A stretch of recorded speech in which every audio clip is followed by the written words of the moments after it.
নমস্কার।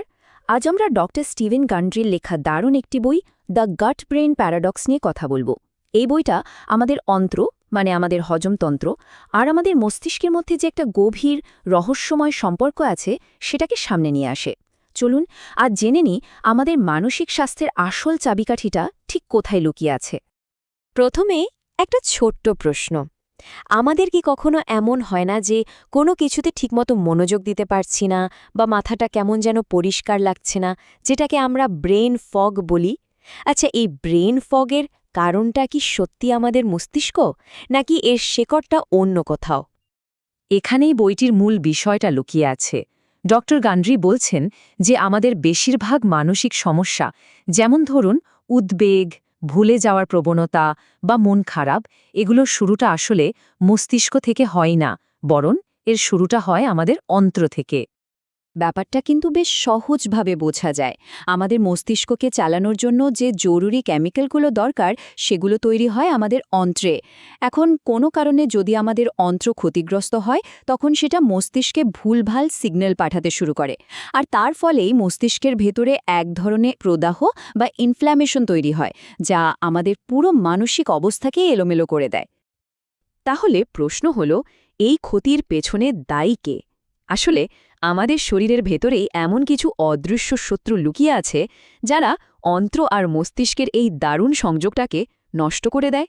চলুন আজ তাদের একটু চিনে নেওয়া যাক। আমাদের অন্ত্রে লক্ষ কোটি ব্যাকটেরিয়া থাকে, যাদের সবাইকে একসাথে বলা হয় মাইক্রোবায়োম। মজার ব্যাপার হলো, একে আমাদের দ্বিতীয় মস্তিষ্ক বলা যেতে পারে, কারণ এই ব্যাকটেরিয়াগুলোই সেরোটোনিন বা ডোপামিনের মতো ভীষণ জরুরি নিউরোট্রান্সমিটার তৈরি করে, যেগুলো আমাদের মেজাজ, ঘুম আর মনোযোগকে নিয়ন্ত্রণ করে। আর সবচেয়ে অবাক করার মতো তথ্যটা কি জানেন? সেরোটোনিন, যাকে আমরা হ্যাপিনেস কেমিক্যাল বা সুখের হরমোন বলি, তার প্রায় ৯০% তৈরি হয় আমাদের অন্ত্রে। মস্তিষ্কে তৈরি হয় মাত্র ১০%। এবার ভাবুন, আমাদের মন ভালো রাখার জন্য একটা সুস্থ অন্ত্র কতটা জরুরি। ডক্টর গান্ড্রির মতে আমাদের অন্ত্রের কিছু বড় শত্রু কিন্তু আমাদের রোজকার খাবারের মধ্যেই লুকিয়ে থাকে। যেমন ধরুন লেকটিন, যা গম, টমেটো, শিম বা বাদামের মতো খাবারে পাওয়া যায়।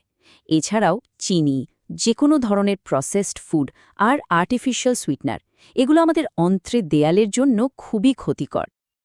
এই ধরনের ক্ষতিকর খাবার যখন আমরা দিনের পর দিন খেতে থাকি, তখন আমাদের অন্ত্রের ভেতরের দেয়ালটা ক্ষতিগ্রস্ত হয়ে যায়, অনেকটা একটা চালুনির মতো ফুটো ফুটো হয়ে যায়।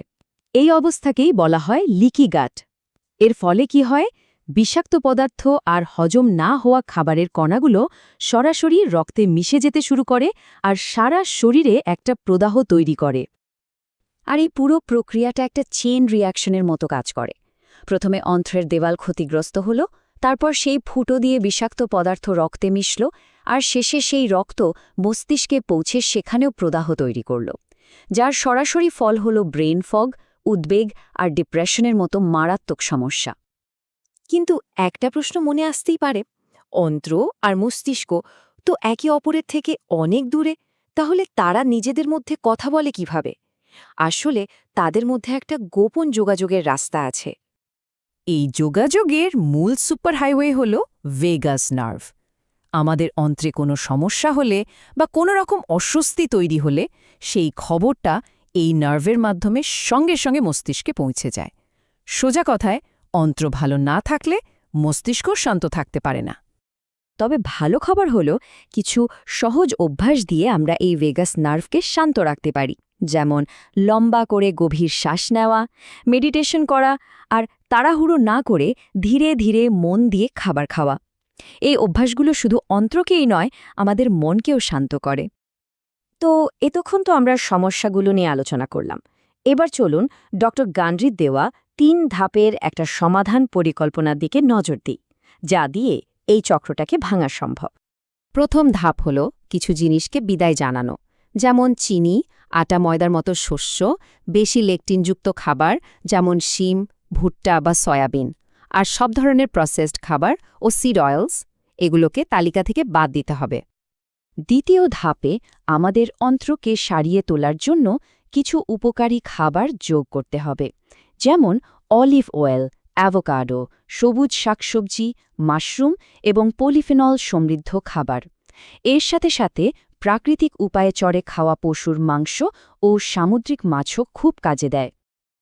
আর সবশেষ তৃতীয় ধাপ হল মেরামত করা। বোন ব্রথ, কোলাজেন, প্রোবায়োটিক্স আর প্রিবায়োটিক্স এগুলো অন্ত্রের ক্ষতিগ্রস্ত দেয়ালকে সারিয়ে তুলতে সাহায্য করে। এর পাশাপাশি মাঝে মাঝে উপোস করা বা ইন্টারমিটেন্ট ফাস্টিং আমাদের কোষগুলোকে আরাম দেয় এবং ভেতর থেকে সুস্থ করে তোলে। এই পুরো পরিকল্পনাটা ঠিকমতো মেনে চললে যে ফলাফলটা পাওয়া যায় তা এক কথায় অসাধারণ। যখন অন্ত্র আর মস্তিষ্কের মধ্যকার সম্পর্কটা আবার ঠিক হয়ে যায়, তখন আমাদের জীবন আর চিন্তাভাবনা দুটোই যেন নতুন করে প্রাণ ফিরে পায়। আর পরিবর্তনটা এতটাই স্পষ্ট যে আপনি নিজেই অনুভব করতে পারবেন। যেখানে ক্ষতিগ্রস্ত অন্ত্রের কারণে ব্রেন ফগ, উদ্বেগ আর ক্লান্তি ছিল, সেখানে একটা সুস্থ অন্ত্র ফিরিয়ে আনে পরিষ্কার চিন্তা করার ক্ষমতা, একটা স্থিতিশীল আর পজিটিভ মেজাজ, গভীর ঘুম আর অফুরন্ত প্রাণশক্তি। শেষে ডক্টর গান্ড্রির এই একটি কথাই হয়তো পুরো আলোচনার সারমর্ম। আপনি আপনার অন্ত্রকে সুস্থ করুন, আপনার মস্তিষ্ক নিজেকে নিজে থেকেই সারিয়ে নেবে, আর আপনার পুরো জীবনটাই বদলে যাবে। তার মানে আমাদের মানসিক শান্তির চাবিকাঠিটা হয়তো মাথার ভেতরে নয়, বরং পেটের ভেতরেই কোথাও লুকিয়ে আছে।